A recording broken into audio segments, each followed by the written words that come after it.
The Radio Memories Network is brought to you in part by Liberated Syndication, podcast publishing made easy, libsyn.com. That's LIBSYN.com.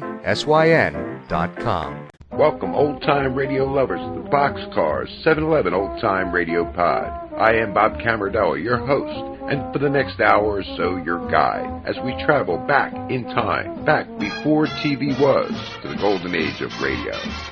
Jimmy, I wish we could make Professor Mitchell as happy as we are. Let's help him find a wife to marry. I got a better idea. Let's find him a single girl. How about those kids? They're always talking about love. I love you truly. No, not that kind. Young love. Oh! Truly dear. Welcome to the new college story, Young Love, starring Janet Waldo and Jimmy Lydon, with John Heaston, the Judd Conlon Choristers, and Wilbur Hatch in his orchestra. I love you truly, truly, truly, truly, truly, truly, truly, so truly, dear.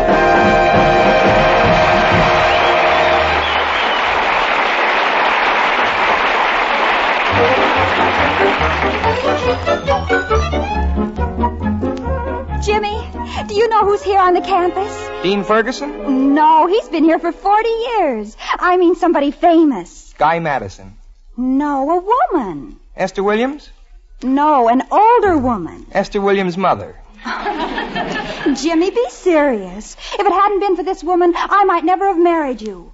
Because her books taught me so much about romance and love and men. I give up. Who is this dame you're talking about? Fanny Phillipott Burns. Yeah, sure. Fanny Phillipott Burns. It was right on the tip of my tongue. Oh, I'll bet you haven't read a single novel that Fanny Phillipott Burns wrote.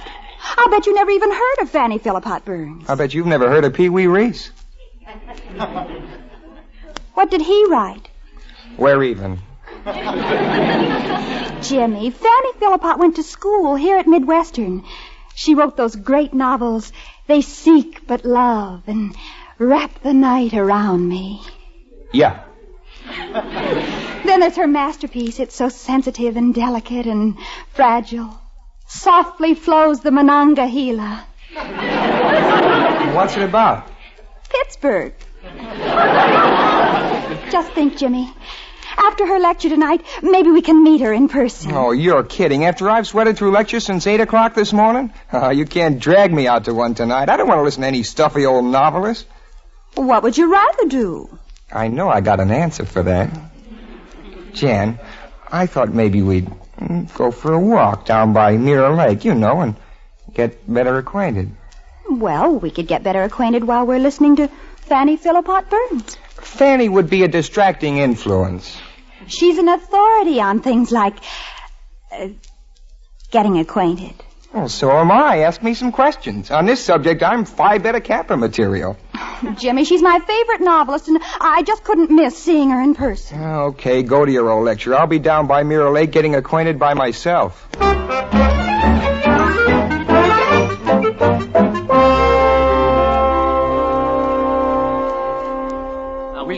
We all enjoyed it. Oh, Miss Burns.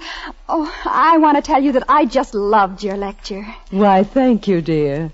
I've read all your novels. I cried in Softly Flows the Monongahela when the Indian princess went to the happy hunting grounds. I cried when I wrote it, child. Miss Burns, could I have just 2 minutes alone with you to ask your advice about something secret? Well, I'm not too old to remember when I was a student on this campus and had my little problems. Close the door. Now, tell me what's the trouble, child. Miss Burns, you won't tell anybody, will you? Well, if it's a juicy little secret, I might sneak it into one of my novels. Oh, you couldn't. Don't worry, dear. I always mangle the facts enough so they can't sue me. Miss Burns, I'm married. And your husband has deserted you? No. Then you don't love him. You're like Madeline in Wrap the Night Around Me. You want to run off with another man. Oh, no. Then he's cruel. He tortures you. Your life is a turmoil of mental anguish. You suffer like Gretchen, and they seek but love.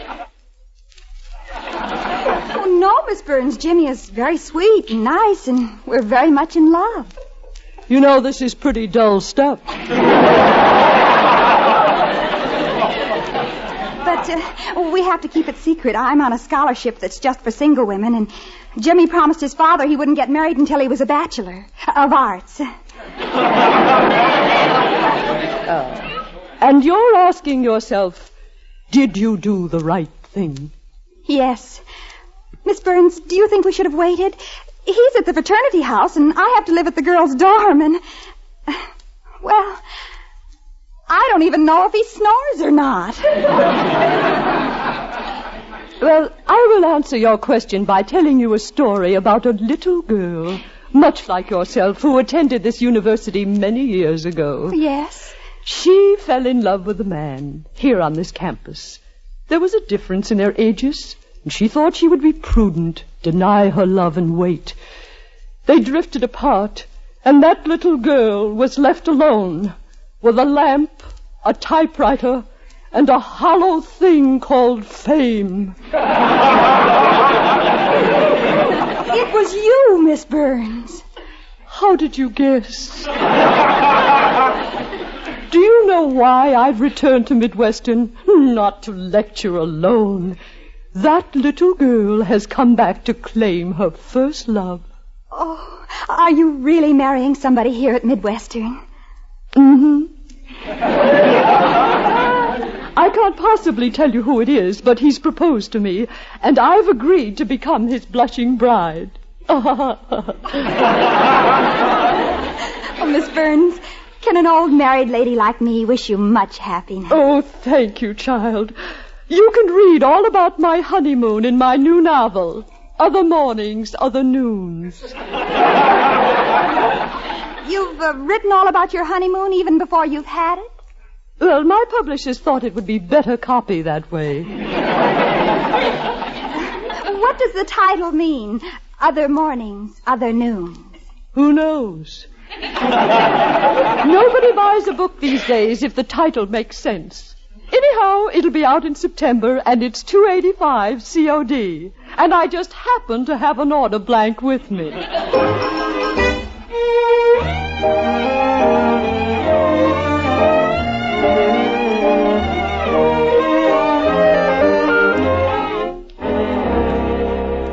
Jimmy, I sympathize with you. Well, do you think I was a crumb not to go to the lecture with Jan? I congratulate you, Einstein. Any man who declares himself against Fanny Philipot Burns should be photographed for a liquor ad.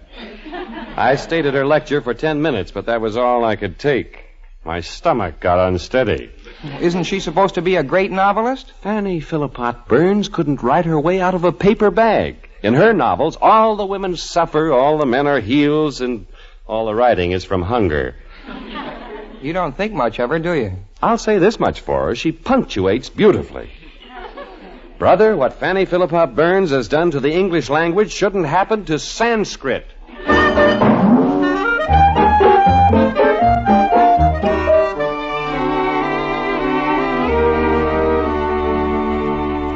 Jimmy, I think I just made a great discovery. Well, what are you doing with that book, Jan? Some literary detective work. Listen to how Fanny Philipot Burns describes Professor Storm in her first novel. I looked up into the professor's strong face. He was tall, witty, blonde. He had the mind of a Socrates and the body of a Red Grange. I looked up into his strong face again, and I said to myself, I love him.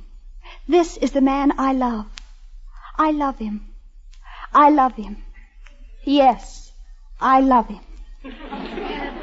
Jimmy, what do you get from this? She loves him. But who is it? Who is the professor? Tall, blonde, popular, built like a football player. Could be Mitch. That's it, Mitch. That's exactly the way I figure it. Nobody else on the faculty is anything like that. Well, you mean you think Fanny, what's her name, has the GBs for Mitch? It's obvious. The preface says this novel is frankly autobiographical. Well, I can tell you frankly that Mitch does not have the same GBs for Fanny. They're just getting married, that's all. Well, you're crazy. Mitch can't stomach her. He went to her lecture, stayed 10 minutes, and couldn't take any more. Of course, he was overcome with emotion. There was his old sweetheart on the platform, and he couldn't reach her. He got all choked up.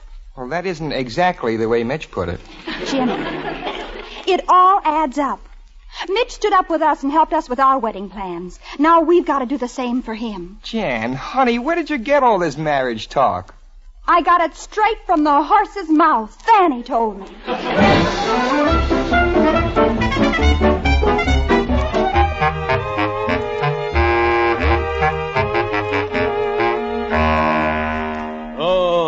Professor Mitchell. Yes, Dean Ferguson? Mitchell, I've called you into my office to discuss the relationship between a man and a woman. That can be an interesting subject for discussion. Shall I close the door? Mitchell, you may think of me as something of an old fuddy-duddy. Oh, no, Dean Ferguson. No, don't butter me up. I know some of the things that are said about me at the faculty club. I even know that some of the students have on occasion referred to me as Walrus Puss. Not for a minute. Let's not be kind, Mitchell. This may strain your imagination, but there was a time when my puss wasn't quite so walrusy. Matter of fact, in my younger days, I looked very much like you. I was blonde then, before these locks turned to gray, what's left of them. I was athletic then. Didn't have this. Could see my feet. Even played a little football. Center field. Didn't have shoulder pads in those days. Bare knuckle stuff. Extremely rough and tumble. Why, Dean, this is a side of you I didn't know existed. Well, Mitchell, there's a visitor on the campus at the moment who knew that side of me very well. In fact, when she was a student here and I a young professor, we were quite chummy. I believe that's the word they use nowadays.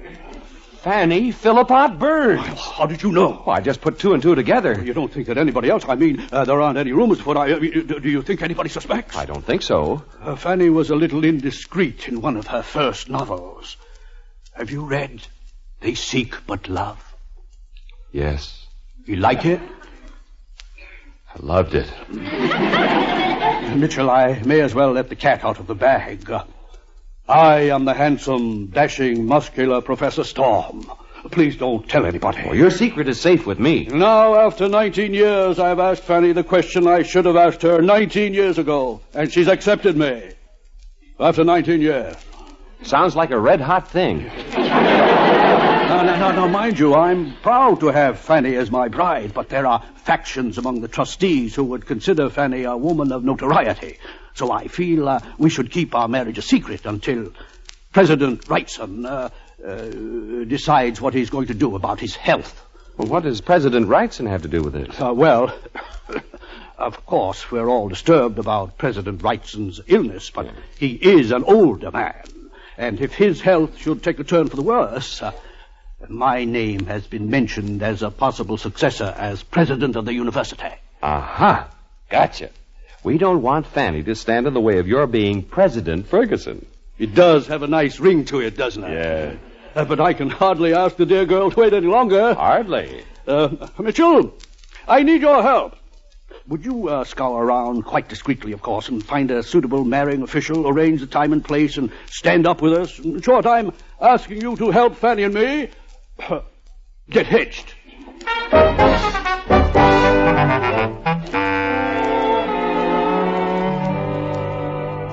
Jan, Jimmy, I want you to do me a favor. Anything you say, Mitch. You name it. I want you to get in touch with that justice of the peace who married you. A justice of the peace. What for?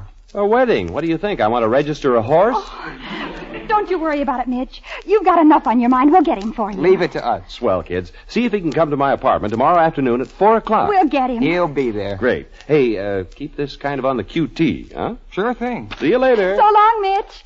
Well, I'll be darned. What did I tell you? Well, I guess you're right. Mitch must have the GBs for Fanny Philipot. But, honey, how can a guy marry a gal when all he likes about her is her punctuation?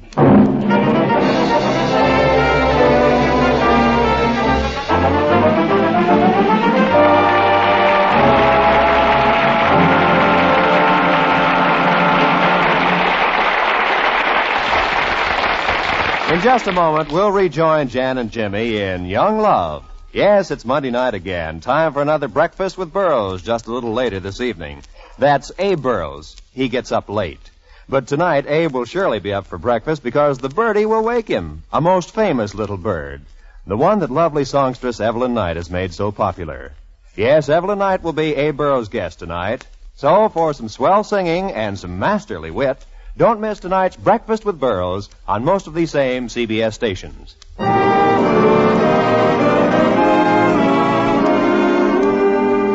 Now back to Jimmy and Jan and the second act of Young Love. Oh, the old gray dean, he ain't what he used to be. He ain't what he used to be. He ain't what he used to be. The old gray dean, he ain't what he used to be 19 years ago. But he thinks he is. How can any gal get romantic about old Walrus Puss? When you come right down to it, how can old Walrus Puss make calf eyes at that literary gravel Gertie? Well, all I can say is they deserve each other. It was awfully nice of you to come, Sam. All the way from Circleville. Oh, I'm very flattered. A justice of the peace is just like anybody else. And when satisfied customers come back for a second marriage, well, it's just like a plumber who gets a second call to fix a leaky faucet. This marriage may be very much like a leaky faucet. Jimmy. Gee, I hope you don't think I drove too hard a bargain asking for my bus fare, but I only get $2 for the service, you know, and with the fare 85 cents, well, that'd knock an awful hole in my profit. I think you were very fair about the fare. Fair about the fare. Oh, fair about the fare. Oh, I see. Oh, you made it funny. Right in here. This is Mitch's apartment. Oh, nice. Well, where's the happy pair? Oh, we're a little early. Good. Then you can tell me something about the victims. Well, that's not the word, really. You know, it's funny. I haven't been at this game long enough to know exactly what to call the people I do it to. It's real strange. Folks come to me just ordinary people, and when they go out, they're all married and everything. You know, sometimes I wonder how I do it. It makes me feel just like Superman. Well, you remember Mitch. Mitch? Oh, he was the witness at our wedding. He stood up with us. He was my best man. Oh, sure, a little fat fellow with a vest.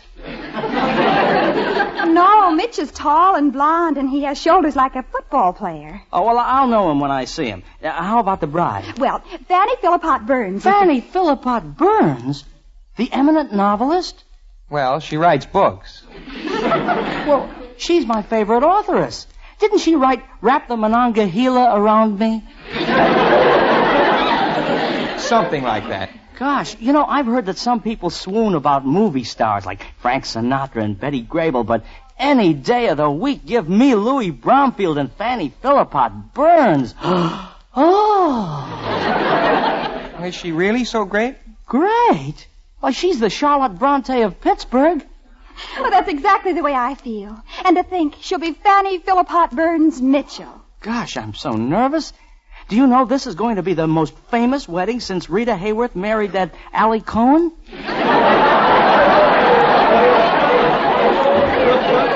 Oh, dear. Golly, I only hope I don't flub this job. Gosh, what if I say the wrong thing? A novelist like that knows so many words.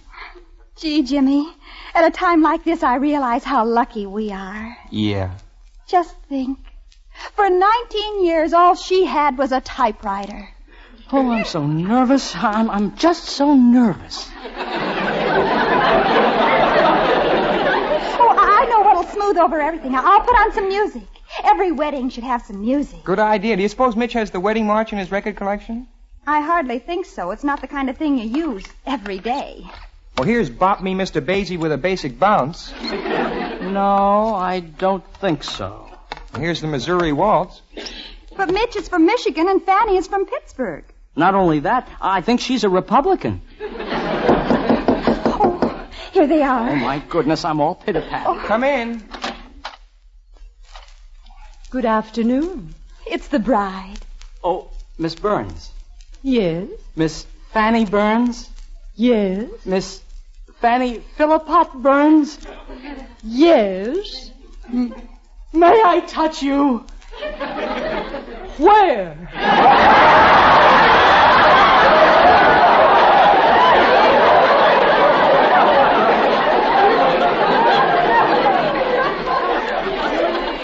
Miss Burns, this is the justice of the peace who's going to marry you to the man you've loved all these years.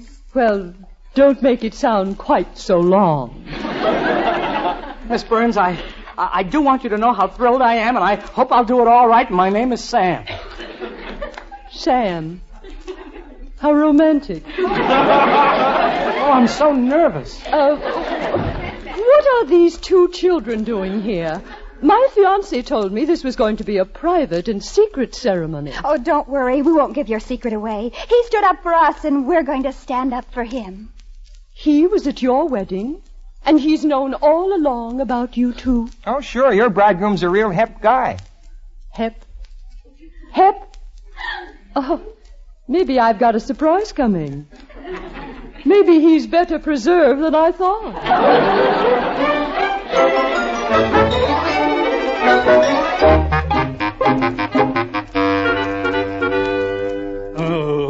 Oh, dear, I'm so nervous. Now, calm down, Dean Ferguson. You've got the ring. Have you got the ring? For the 14th time, yes. Oh. Now, don't expect an arbor of lilies in my apartment. I haven't had time to fancy things up.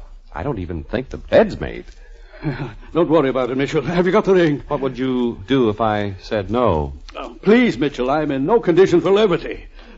One other thing. You're positive nobody connected with the faculty or student body knows what I'm doing? I don't think you even know what you're doing yourself. Well, it's better that way. Well, my hopes for the presidency hang on absolute secrecy. I don't suppose there's any way we can do this thing without telling Fanny.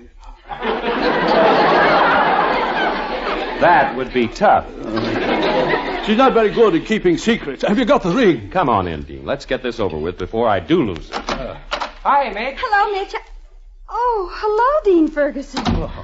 Mitchell, what are these students doing here? We just brought the justice of the peace. I'm certainly very pleased to make your acquaintance, Professor. I hope you don't mind if we do this job pretty snappy-like, but I've got to catch the bus back to Circleville. That's all right with us. Oh, Mitchell, we can't go through this thing in front of these children. Now, let me see. I guess everybody knows everybody. Of course, you know the bride. Naturally, you'd know the bride. You're marrying her. Now, just a minute. Don't say anything with all these people here. Hello, Fanny. Hello, Bertie. Oh, Jimmy, this is so romantic. I'll bet you I'm going to cry. Kids, you don't need to stay if you've got anything else to do. Wild horses couldn't drag us away. Well, shall we take a whack at it? You know, time, tide, and bus schedules wait for no man. Now, will you stand, please? Right here in front of me. Is this where you want me? Fine. Would you mind stepping forward, sir? Me? If you don't mind. You want me to stand alongside the bride? Well, when I marry people, I like to think of them going through life side by side, not single file. Marry people. Hey, Sam, hold everything. Now, Mitchell, don't make a scene. Maybe this is an act of providence. But Dean, you mean you want me to... Now, Now, Mitch, we know how you feel, but don't be nervous. It'll be over before you know it, pal. Oh, yes. Shall we begin? Look, you don't... Mitchell, give me the ring. I'll hold it for you. Dean Ferguson, I can't do this to you. Do this to me. You're saving my life. You know, I don't have a very clear picture of what's happening. Fanny, you've got to understand. I can't marry you with these students watching. Well, you certainly can't expect me to marry her. Now, just a minute, you bounder. Huh? You can't trifle with the affections of my favorite novelist, this fragile flower from Pittsburgh. I've read every book she ever wrote. Oh, you nice man. Oh, thanks. Which one did you like best? Look, she's supposed to get married to Dean Ferguson. Mitchell, for heaven's sake. Dean Ferguson. You mean Fanny's got the jeebies for the dean? Why, Miss Burns, I wouldn't marry you to this old goat. What? Why, you're a woman with a volcano in your soul.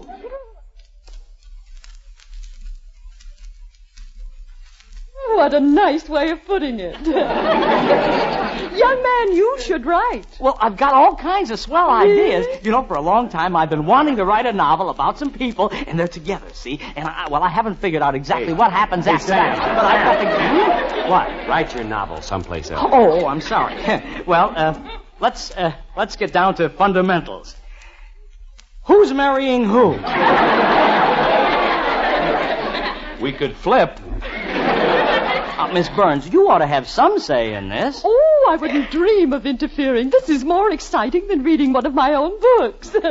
Why, I can see the whole plot. 2 men and a beautiful woman, and they all get married. I've got just the title, 3 Tickets to Paradise. Where do I get a transfer? I'm going the other way. Oh, my goodness, this is even more confusing than the time I married these 2 kids. Oh, hey. What? You mean these 2 students are married? Oh, didn't you know? Yes, they're my first. I cut my teeth on them. Sam. Well, you shouldn't have told. Aren't you the Shaw girl who's on the Cora Groover scholarship? Oh, yes, but... That's explicitly for single women. Oh, but you won't tell anybody, will you, Dean? Don't tell anybody. I'm the anybody that nobody's supposed to tell. Dean, don't take it out on these kids. They were just trying to help me help you get married. Help me? They've not only been of no assistance, they engaged this moronic dignitary, eradicated the secretiveness of the entire project. And not only that, they've loused up the whole darn thing. Come on, Fanny. Wait a minute. How about my fee and my bus fare? I was promised $2.85. All right. Here's your money. And here's an order form for my latest novel. Sign where it says name. Well, aren't you sweet? That'll be $2.85. $2.85. You know, I don't think I'm a very good businessman.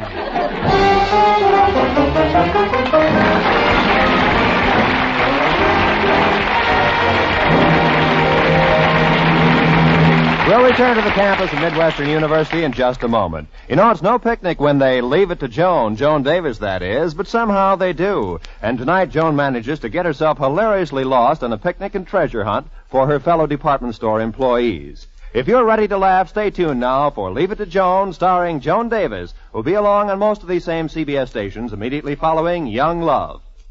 Now, back to the campus of Midwestern University.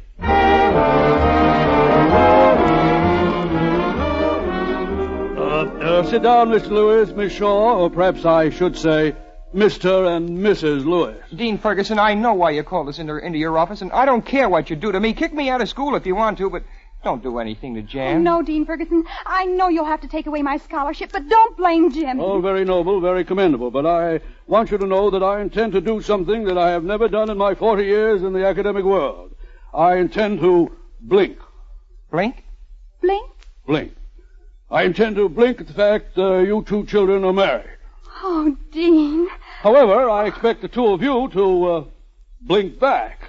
I think you already suspect that my interest in Fanny is somewhat more than literary.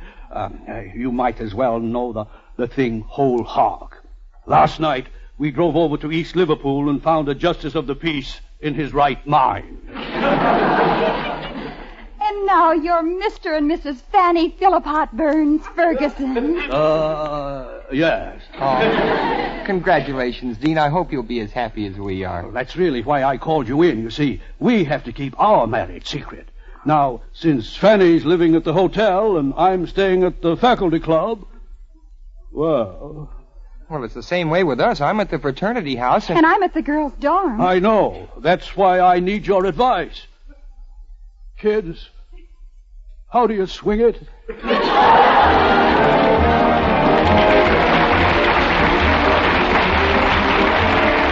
You'll hear Young Love, the new CBS college story, every week at the same time, starring Jimmy Lydon and Janet Waldo, with John Heaston, Bea Benaderet, Jerry Hausner, Herb Butterfield, your announcer Roy Rowan, the Judd Conlon choristers, and the music of Elliot Daniel, conducted by Wilbur Hatch. Young Love is written and directed by Lawrence and Lee.